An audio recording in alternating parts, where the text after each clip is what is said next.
Well,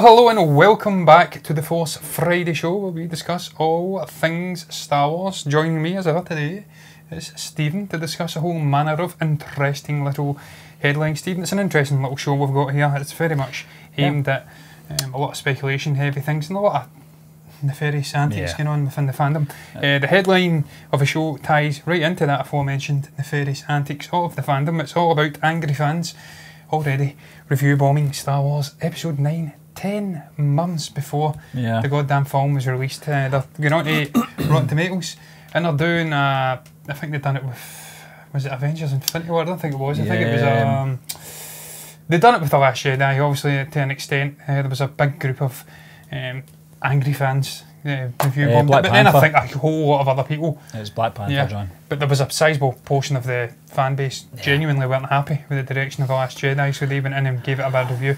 But as you did say, Black Panther. And then obviously most recently we've had this with Captain Marvel, because Brie Larson came out and innocently remarked on a little observation she made in the press junkets for the films that it's mostly white male dominated journalists, which is a fact. It's usually traditional print media press who turn up to these press junkets, the likes of the newspapers and radios and things like that, and that is dominated in the main, I should say, not in the most part, but with white male journalists. If I can get that out. I'll pass it over to you before I John, listen, I think the best thing at Rotten Tomatoes can do is just pull this down right now. Don't give them opportunity, because unfortunately the internet is littered with these what do you call them, basement dwellers. We've seen it with the message boards on IMDb, where I used to love going on there just for a discussion with film lovers, moviegoers, you know, just to have a debate on the latest movie. These trolls basically took over the message boards of IMDb, and IMDb had no choice other than to pull it. It takes away the experience, I feel. I loved going on after coming out the cinema, going on to IMDb and discussing my experience with fellow fans.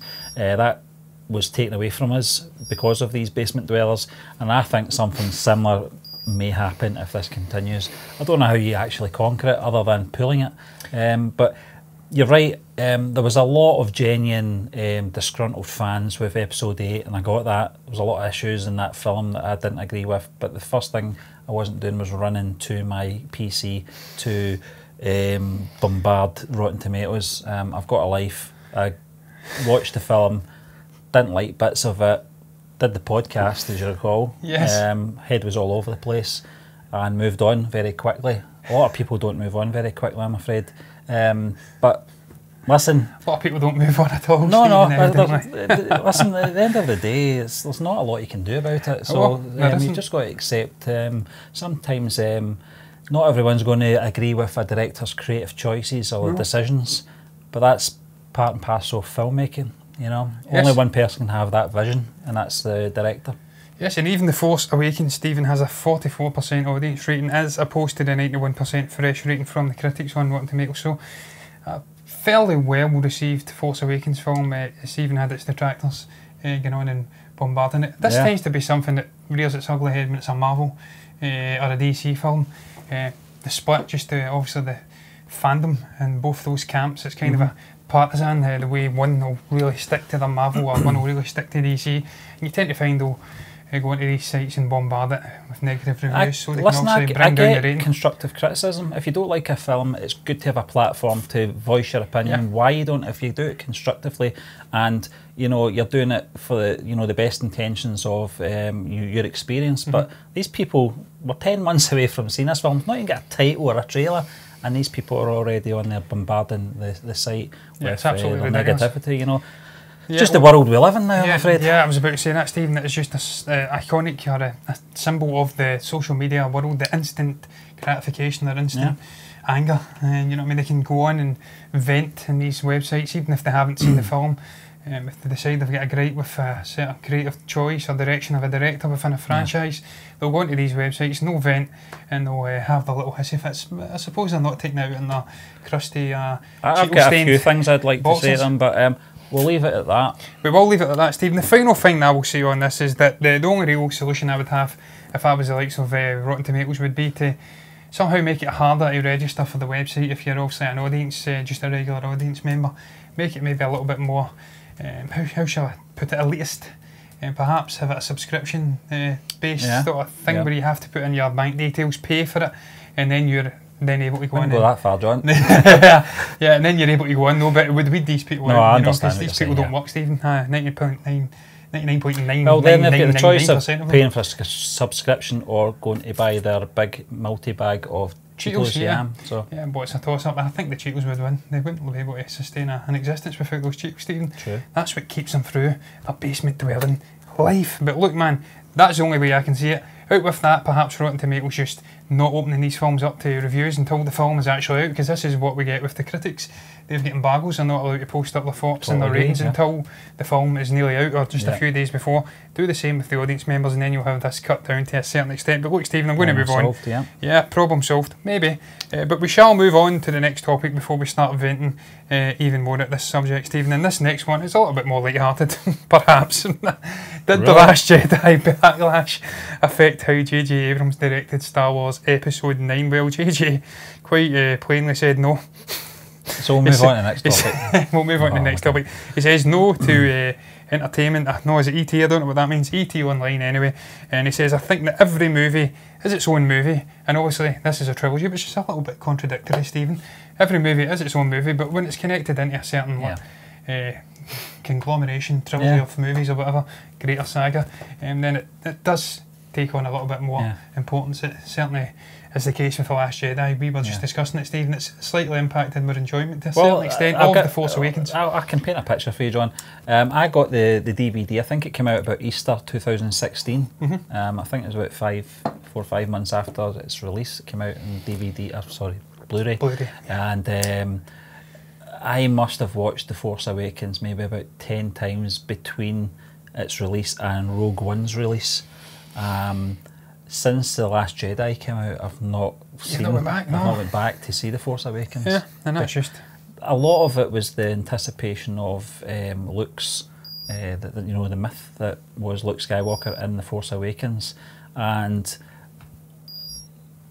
we could be here all day, and we'll save it for another day in regards to those opening shots on Skellig. Michael's, the island, those opening scenes where he throws the lightsaber behind him, it kind of killed that climatic scene for me. And that's what The Force Awakens was building up to, and yeah, you're right, Stephen. The whole of The Force Awakens was the search for Luke Skywalker, the man, the myth. That was basically what the whole film built to, the rise of this evil First Order in the footsteps of obviously the even more evil Empire. The hero's trying to go and find the uber hero in Luke Skywalker, who had separated himself from the outside world, and then to throw that literally out your hand in the beginning of The Last Jedi, kind of a kilt. The tone, it's meant to go seamlessly one into the other, so when you change the tone so much, and you've got this big powerful dramatic moment in the climax of the Force Awakens, her handing out the lightsaber, and it's spinning around and it's stirring you with the music, almost tears. I was almost crying, I had a lump in my throat. To then go into The Last Jedi where he just looks at her and then throws it over his shoulder, it just kills it. And I can totally understand why you wouldn't go back and watch The Force Awakens after that. I've still seen The Force Awakens a couple of times. Not in a man baby way or anything like that, John. I'm not really that butthurt about it, if you be honest. I've moved on from it. I still think The Force Awakens is a good film.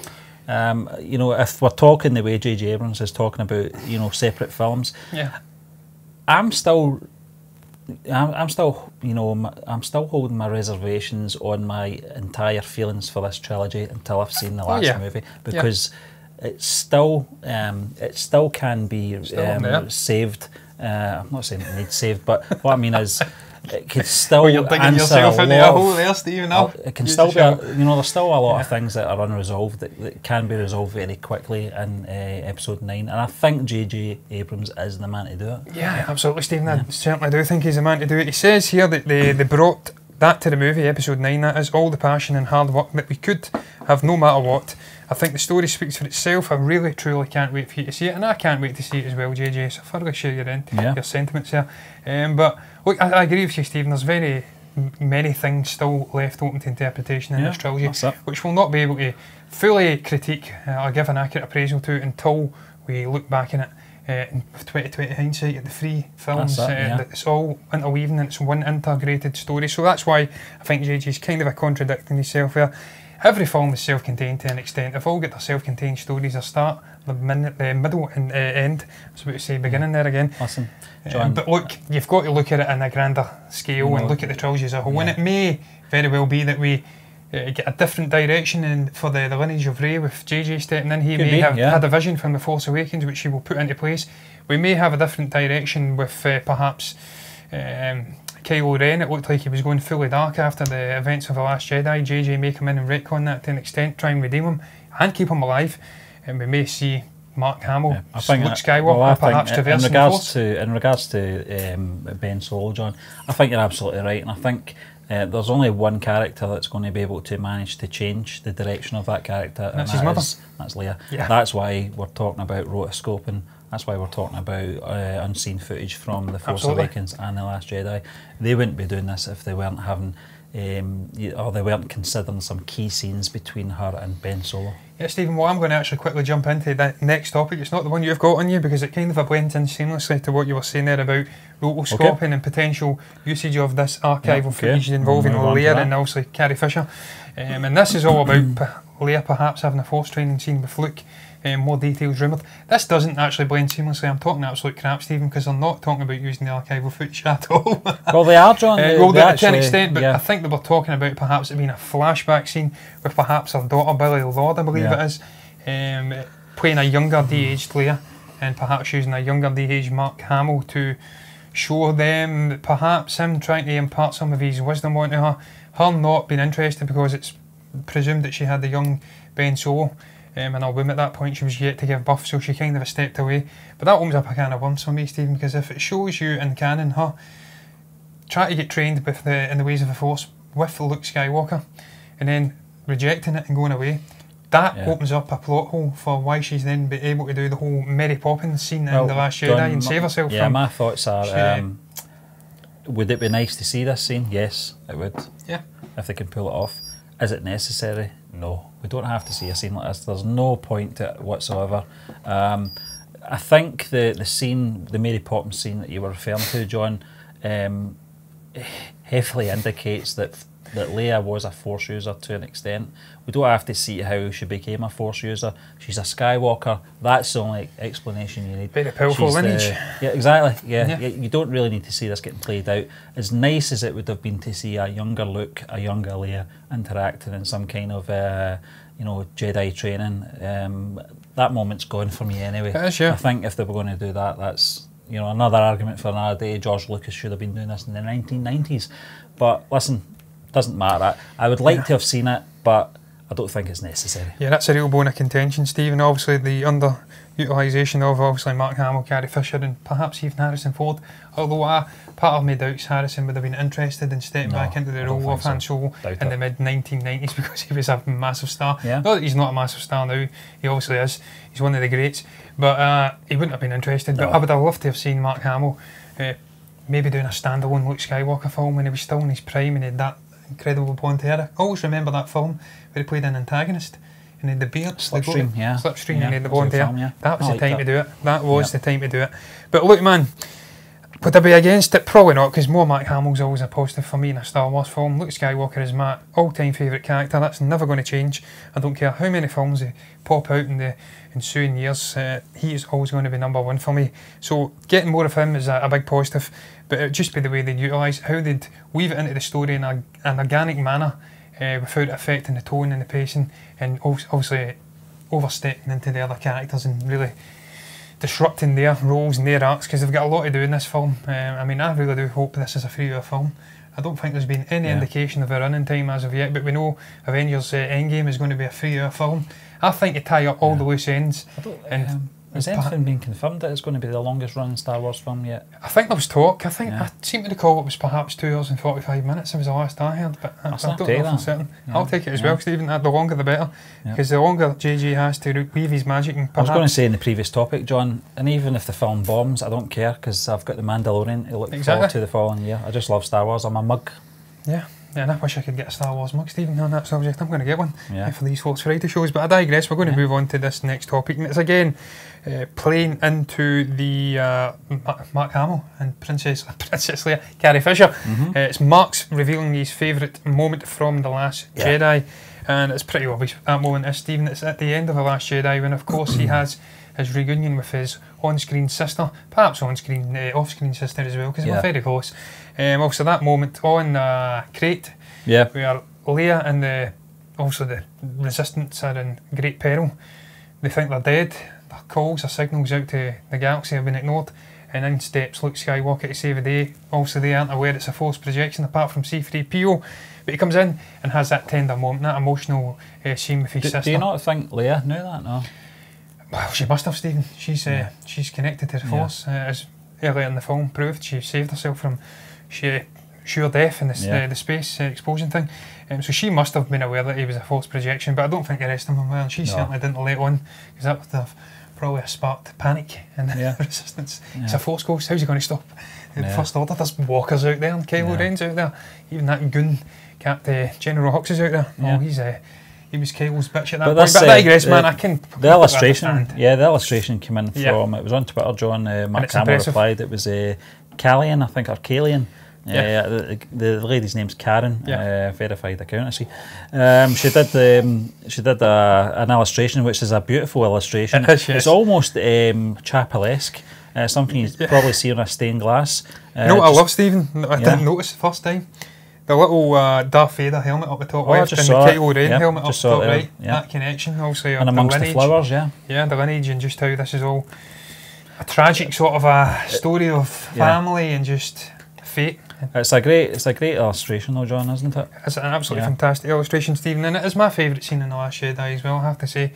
I enjoyed certain parts of The Last Jedi. I thought visually it was an absolute masterpiece. Certainly the scale at times was up there with some of the best we've seen in a Star Wars film. The score as well. And the score was particularly in that scene. And that scene, the spark, one of the best moments in the film. Just everything about it. Seeing these two characters reuniting. Sadly, we didn't get to see the original three coming back together, but seeing these two having a moment, it was very emotional. I was close to tears watching it, I have to admit.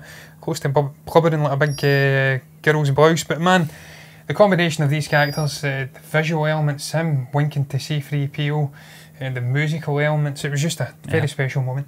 Yeah, the Hamill kids as well were in there, weren't they? They were in there, yes. They were there with Poe Dameron when they were all looking out to see Luke out to face the First Order, so that was a nice little touch as well. But you're right, John, it was a great scene. It was probably a standout scene for me. It says a lot, unfortunately, about the new cast when we're talking about the old cast as one of the best and key scenes in the movie.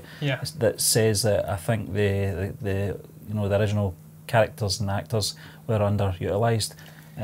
Certainly, I believe in The Last Jedi anyway. I think it's just because I've got a special place in most fans' hearts. I think so, There's going to be that bond, that connection to them, so you want to... I think as well, John, with the passing of Carrie Fisher, I think it made it more special. It made it more special because we knew it was going to be the last time we saw, both actors together on screen. Until episode 9 it is with that previous article, if that's true. Well, in actual fact, Mark Hamill actually does say that, Stephen, in the article, that he still can't go back and watch that scene to this day. No, I can understand. He can't bring himself to watch it just because of the... Did you ever see the behind the scenes? Look at that with Kathleen Kennedy and Rian Johnson and the crew all behind the cameras. I've never seen a behind the scenes footage captured where everyone on set is absolutely silent like that. Everyone really concentrating on the actors, delivering their lines and just the sheer emotion of it as well. Kathleen Kennedy was nearly in tears at the scene, so was Rian Johnson. It's not very often you see directors being affected emotionally when they're directing a film. They're very focused, they know what they're looking for, but I think when you're dealing with people like Mark Hamill, who threw in a few ideas and made the film, and someone who is an accomplished writer, like Carrie Fisher, as well as and a great actress as well for her time. I think the director just been very absorbed in what they were doing on screen, just like us as in the audience were at that point as well. It's probably the most emotional scene that's in the whole Star Wars saga, and I'm putting that ahead of the Anakin and Luke's scene at the very end of Return of the Jedi. Yeah, it was a very special moment, Stephen. I would probably not argue with you when you say it's up there with one of the most emotional scenes. Yeah. Obviously in the saga, as you did say, I wouldn't class Rogue One as being a part of the actual greater saga. No. But that moment with Galen Erso and Jyn Erso and the holograph. That was great, yeah. On, I can't remember the name of the bloody planet. planet. And the father, your father would be proud scene as well. Was the music and everything about that seems so tragic, but yeah. And it was my special moment in the film, by far my favourite moment. As I said, just for a whole number of reasons, just the utilisation of the sound, everything. And I'm glad to see Mark Hamill is coming out and telling us he at least likes some part of The Last Jedi, because if you listen to all the butt-hot fanboys, then you'd presume that he hated every single moment of it and he was absolutely depressed even. But look, I digress. I'm going to move on to the final topic in this week's Star Wars show. Fourth Friday show, I should say. It's a Star Wars show, right? Yeah. And it's all about Boba Fett's solo cameo was setting up his movie. Now, Stephen... Maybe he wears camos in there as well. I don't think he does wear camo. He wears a very dapper looking coat. Yeah. What they're essentially saying here, Stephen, is that there was a potential missed cameo for Boba Fett in So A Star Wars Story. It's in the sort of a kind of a cantina scene. I don't know if it is a cantina. It's kind of like the scene where Han Solo meets Lando Calrissian for the first time. Yeah, it's called Inside the Lodge. It's called the Lodge. Yeah. We've got a different. Well, that's a different lodge to the ones we have over here, Stephen. I tell you. But look, man, I think this could be Boba Fett. I have to say, I missed this in my time in the cinema and the subsequent viewings of it. But it does look like it could be Boba Fett. It looks like his helmet, obviously minus some modifications, but it's green. It's got the kind of a T-shaped visor, and it's got the red markings, and it's got the red markings above the visor and below, so it could very well be. Yeah, I think I don't know if this scene was done by Ron Howard or not, but or Lord Miller, but I think the fact that they've altered the helmet was just to leave it open for interpretation. I think, John, you're right, the markings are all there, those little sort of segments, those little orange segments above the green helmet are there. Although on the Boba Fett helmet they only go around the sides, they don't actually come around the full front. There's a way around that though. But as you said, the possibility is there it could be him or it could not be him. Either way, I'm not bothered. I'm glad they didn't. What do you make of his Bane coat though? He's got that kind of the big collar, sheepskin, high collared Bane coat. Yeah. All it was missing is a hat, like a what do you call those hats the gangsters wear? The top hat. Yeah, kind of the mask. Minus of but listen, I think it leaves it open. I think that's what the scene that part of the scene is there for. It's just to leave it open for anyone that's got a keen eye in these things. Yes. I've seen the movie 3 times and I've never noticed it, to be honest with you. But would I like to have seen this leading to something else? Probably not. I think Boba Fett as a character was used correctly in Empire Strikes Back, and he was used correctly in Return of the Jedi. Yeah. Even that scene at the Sarlacc pit, he was used correctly. Yes. He's essentially set dressing, Stephen, that's what he is. He's glorified set dressing. Very cool set dressing, but he's set dressing. He barely utters a word. And when it comes to the real action, he is found to be wanting. Yep. But look, man, it could very well be Boba Fett, and it may open up the potential for this character to pop up again in the future. Who knows, perhaps in part of a prequel, sort of a mob gangster kind of a hut. Underworld TV show. We're getting that many TV shows now, Stephen, that it's certainly a possibility with The Mandalorian, with the Diego Luna, Cassian Andor series.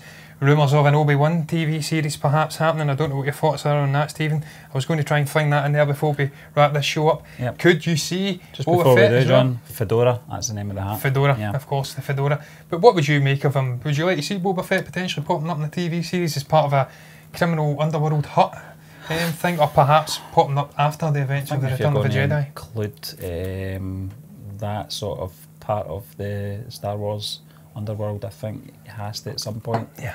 I wouldn't like to see him being that prominent, to be honest with you. But I don't want to see him doing one of those stupid walking on scenes and walking off scenes like we saw in the special edition of A New Hope. Yeah, that was just completely unnecessary. Pointless. He didn't have to be there, and it kind of. I liked his reveal in The Empire Strikes Back, the way he's revealed with all the other bounty hunters. That was kind of killed when they did that. I'd just like to see maybe if they're going to go down that road of maybe covering the huts in the underworld, then I think at some point it would I think it'd be fair to the character if he popped up at some point. Who's voicing him? Well, that's the question, you know. Probably, I forget his name, Steve. Tamura Morrison, Tamura Morrison, yeah, but I imagine just for continuity issues it would have to be Tamura. Yeah. But what would you make, Stephen, before we round this up, because we've not got long left here, we have got a camera limit, of a potential Obi-Wan TV show? It was rumoured last week that this could be on the cards. With Ewan McGregor? With Ewan McGregor stepping in. I would be for this, Stephen, I have to say. 10 episodes. Yeah. An hour long. I think it's more possible now, John, that Ewan McGregor's done some television work with Fargo. Fargo, yeah.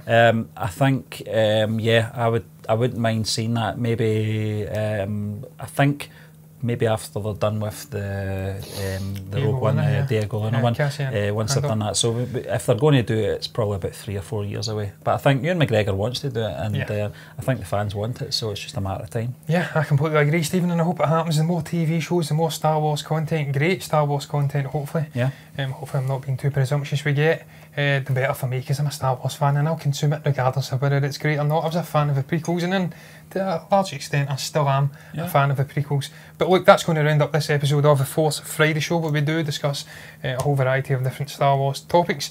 If you're enjoying the content we're putting out, then do like the video, comment below and tell us what you thought. Subscribe to the channel, and we will be back next Tuesday with a box office chat.